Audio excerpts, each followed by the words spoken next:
जो व्यक्ति यहाँ से बीजेपी से लड़ रहा है वो आप लोगों को, समाजवादी पार्टी को और अपने मतदाताओं को धोखा देके चला गया। किसी धोखेबाज को कभी समर्थन नहीं करना चाहिए, पर समाजवादी पार्टी और उसके नेता ही काम आए हमेशा इनके, इसलिए ये समाजवादी पार्टी को ही वोट देंगे और किसी का कोई असर नहीं। इनके बच्चों को कहीं नौकरियां मिल सकती हैं बीजेपी की सरकार में? सारी नौकरियां ख़त्म कर दी बीजेपी, सारा आरक्षण ख़त्म कर दिया। अगर ये गरीब लोग कहीं नौकरी पा भी जाते, कोई इनमें से अच्छा पढ़ लिख के लड़का लड़की हो जाए, एसडीएम हो जाए, आईएएस आईपीएस हो जाए, हो ही नहीं सकती। सारा ख़त्म कर दिया है। कार में है, जो चाहें सो जांच कराएं और जेल भिजवा दें हमें, अगर हम पे आरोप सही हो। तो भैया घोसी का उपचुनाव का तापमान बढ़ गया है, और बढ़े भी क्यों ना, दिल्ली से लेकर लखनऊ तक के नेताओं ने अब घोसी में डेरा डाल दिया है। और डेरा भी ऐसा कि दोनों ही पार्टियों के लिए ये चुनाव अब साख का सवाल बन गया है। इसी साख के सवाल को बचाने के लिए अब सपा की तरफ से मैदान में विशेष राष्ट्रीय महासचिव रामगोपाल यादव मैदान में उतर गए हैं। रविवार को रामगोपाल यादव घोसी की राजभर बस्ती पहुंचे, जहां पर उन्होंने सीधे दारा सिंह चौहान को निशाने पर लेते हुए कहा कि भाजपा से जो प्रत्याशी मैदान में हैं, वो सपा और आपके वोट को धोखा देकर भाजपा में गए हैं और कभी धोखेबाज लोगों का साथ नहीं देना चाहिए। घोसी विधानसभा का गांव है और हम लोग जहां बैठे हैं वो राजभर बस्ती है।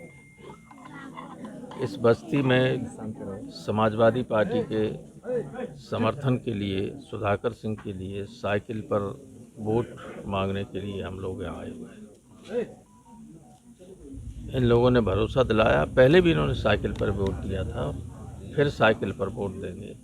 और इन सब का कहना है, आपने सुना, अभी कह रहे थे, ये बता रहे थे लोग, भर लोग, ये तो समाजवादी पार्टी को वोट देना अपने सम्मान को सुरक्षित रखने की बात है, और सम्मान के लिए वो, इसमें कोई जात बिरादरी और कोई नेता अगर जात बिरादरी की बात करता है उसका कोई असर नहीं होगा। साइकिल को ही वोट देंगे और साइकिल वालों ने ही, और ख़ास तौर से ये लोग, तो बहुत सारे ऐसे परिवार हैं जिनको बाहर से लाने का, उनका रेस्क्यू कराने का काम राजीव राय नहीं किया। तो वक्त पर समाजवादी पार्टी और उसके नेता ही काम आए हमेशा इनके, इसलिए ये समाजवादी पार्टी को ही वोट देंगे और किसी का कोई असर नहीं। और ये केवल यही नहीं, जितनी राजभर बस्तियां हैं, ज़्यादातर बस्तियों में, ज़्यादातर गांव में, उनमें समाजवादी पार्टी का ही समर्थन है, समर्थन वो दे। इतना ही नहीं, जब ओम प्रकाश राजभर को लेकर रामगोपाल यादव से पूछा गया तो उन्होंने सीधा कह दिया कि राजनीति में जो बार बार इधर से उधर जाते हैं, जनता के सामने उनकी साख खत्म हो जाती है। उनका देखा नहीं आपने, यहाँ कोई है सर? कोई उन्हें वोट देने वाला नहीं।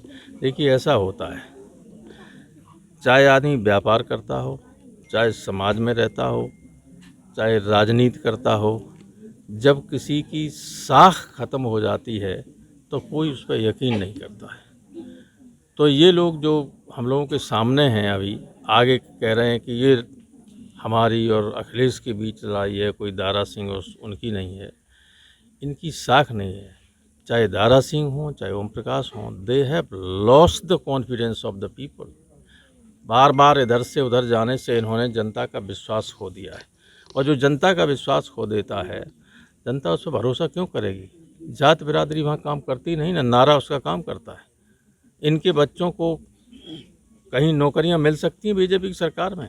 सारी नौकरियाँ ख़त्म कर दी बीजेपी ने, सारा आरक्षण ख़त्म कर दिया। अगर ये गरीब लोग कहीं नौकरी पा भी जाते, कोई इनमें से अच्छा पढ़ लिख के लड़का लड़की हो जाए, एसडीएम हो जाए, आईएएस आईपीएस हो जाए, हो ही नहीं सकती। सारा खत्म कर दिया है। मऊ से दुर्गा किंकर सिंह की रिपोर्ट, यूपी तक।